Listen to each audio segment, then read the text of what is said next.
এফডিসিতে আমরা এখানে শুটিং করেছি, তারপরে আমাদের রাজশাহীতে শুটিংটা হয়। তাণ্ডব সিনেমাতে একদিন 750 লোক ছিল। এবার আমি রাফিকে একটা কথাই বলেছিলাম যে রাফি, আমরা এই সিনেমাটা কি এবার বাংলাদেশে বানাতে পারি কিনা। বাংলাদেশে বানানোর কারণে কিন্তু আমাদের খরচও বেশি হচ্ছে, কারণ অনেক কিছু নাই, আপনারা জানেন। তো একটা কথাই ছিল যে বাংলাদেশে যারা ক্রু আছে এবং তারা সবাই আমাদের সহকর্মী, একটা বড় কাজ যদি হয় সেখানে আমাদের সবাই কাজের সুযোগটা পায়। এবং রাফিও বলল যে যতটুকু অংশ করা যাবে না শুধু এর বাইরে অবশ্যই বাংলাদেশে আমরা করতে চাই। আমরা যখন একটা সিনেমা বানাই, একটা বড় সিনেমা, যে সিনেমায় আসলে আমরা হয়তো প্রধান চরিত্রগুলোকেই আমরা দেখতে পাই, আমরা ডিরেক্টরের কথা শুনি, প্রডিউসারের কথা শুনি, কিন্তু এই সিনেমাটা বানানোর জন্য আমার ধরেন এই তাণ্ডব সিনেমাতে একদিন 750 লোক ছিল, ইউনিট ছিল। তো এবার আমি রাফিকে একটা কথাই বলেছিলাম যে রাফি, আমরা এই সিনেমাটা কি এবার বাংলাদেশে বানাতে পারি কিনা। বাংলাদেশে বানানোর কারণে কিন্তু আমাদের খরচও বেশি হচ্ছে, কারণ অনেক কিছু নাই, আপনারা জানেন। কিন্তু একটা কথাই ছিল যে বাংলাদেশে যারা ক্রু আছে এবং তারা সবাই আমাদের সহকর্মী, একটা বড় কাজ যদি হয় সেখানে আমাদের সবাই কাজের সুযোগটা পায়। এবং রাফিও বলল যে ভাইয়া অবশ্যই করা যায়, যে যতটুকু অংশ করা যাবে না শুধু এর বাইরে অবশ্যই বাংলাদেশে আমরা করতে চাই। এবং আমরা এফডিসির এমডি ব্যবস্থাপনা পরিচালক তানিয়াপার কাছে যখন আসি, উনিও আমাদেরকে অনেক সহযোগিতা করেছে। আপনারা জানেন এফডিসিতে আমরা এখানে শুটিং করেছি, তারপরে আমাদের রাজশাহীতে শুটিংটা হয়।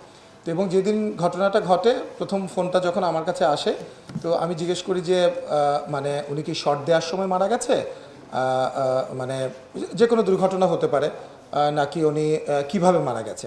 তো ওইটা রাফি যেটা বলল যে শর্ট হয়ে গেছে আমাদের, এবং সুন্দর শর্ট হয়েছে, সবাই ছিল এবং আমাদের অন্যান্য ফাইটার সহকর্মী ভাইরাও ছিল, তারাও জানেন। তার প্রায় 1.5-2 ঘন্টা পরে সবাই ওয়েট করছে, অন্য শট হচ্ছে। তো ওই সময় ওনার শরীর খারাপ করে এবং বুকে ব্যথা করে। তো আর আমি যেহেতু একটু পরপরই আপডেট নিতে হয় আমাদের শুটিংয়ের, তো ওনার বুকে ব্যথা করে এবং উনি বলে যে আমার খারাপ লাগছে, আমাকে উনি নিজেই নাকি বলে আমাকে হসপিটালে নিয়ে যাওয়া হোক। তখন হসপিটালে নিয়ে যাওয়ার সময় তখনও গাড়িতে যখন ওঠানো হয়, তারপর উনি বলেছেন যে আমার একটু বেশি খারাপ লাগছে বলে উনি নাকি শুয়ে গেছেন। তো তারপর যখন হসপিটালে নিয়ে যাওয়া হয়, তারপর ডক্টররা বলেন যে না, উনি মারা গেছেন হার্ট অ্যাটাকে। তো এটা অবশ্যই খুবই দুঃখজনক যে আমাদের একজন সহকর্মী এবং ওনার বয়সও অনেক বেশি না, উনি চলে গেছেন। এবং আমি একটা কথা একটু বলতে চাই যে রাফি যে কথাটা বলল, আজকে একটা এই যে কেউ, আমরা যখন কাজ করি একটা বড় ইউনিটে যখন কাজ করি, তখন কিন্তু সবাই একটা চাপ নিয়ে কাজ করে, আমাদের ডিরেক্টররা, ইভেন আমরাও কিন্তু সারাক্ষণ একটা চাপের মধ্যে থাকি, এবং অন্যান্য যারা অক্লান্ত পরিশ্রম করে দিনে রাতে। সো যে কোনো, সেটা শুধু ফাইটার শিল্পীরা না, অন্য শিল্পীরা হতে পারে, প্রোডাকশন বয়রা হতে পারে, লাইট ক্রুরা হতে পারে। সো এবং সব যে অ্যাসোসিয়েশনগুলো আছে, আমি মনে করি যে রাফি যেটা বলল, এটা একটা অবশ্যই সবগুলো অ্যাসোসিয়েশনের দায়িত্ব নেওয়া উচিত, যে একটা প্রভিডেন্ট ফান্ড থাকবে সবার জন্যই, এবং সেটা সংগঠনে একটা টাকা যদি জমা হয়, আমরাও সেটা দিতে রাজি আছি। মান্থলি যদি একটা যেই সংগঠনের সদস্য, এভাবে করে যদি একটা ফান্ড তৈরি হয় এবং সেখান থেকে একটা নিয়ম করা হয় যে যে কোনো সহকর্মী যদি অ্যাক্সিডেন্টে মারা যায় অথবা স্বাভাবিক মৃত্যুও ঘটে, তাদের পরিবাররা যাতে সেই সহযোগিতাটা পায়। তো এটুকুই। আজকে আপনারা আমাদের সাংবাদিক ভাইরাও এসছেন। আমি একটা কথাই বলতে চাই যে আমরা আস্তে আস্তে যদি আমাদের চলচ্চিত্র ইন্ডাস্ট্রিটাকে একটু স্ট্রাকচার করতে পারি এবং সবাই সবার প্রতি সহমর্মিতা দেখিয়ে এগিয়ে আসতে পারি এবং একটা জায়গায় নিয়ে আসতে পারি, তাহলে সবার জন্যই আসলে লাভ।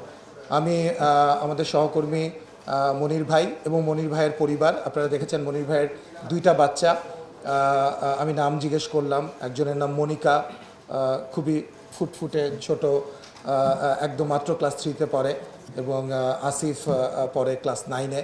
সো ওদের জীবনের অনেকটা অংশ বাকি আছে। আমি ওদের দাদা এবং ওদের নানা, ওনাদেরকেও দেখলাম।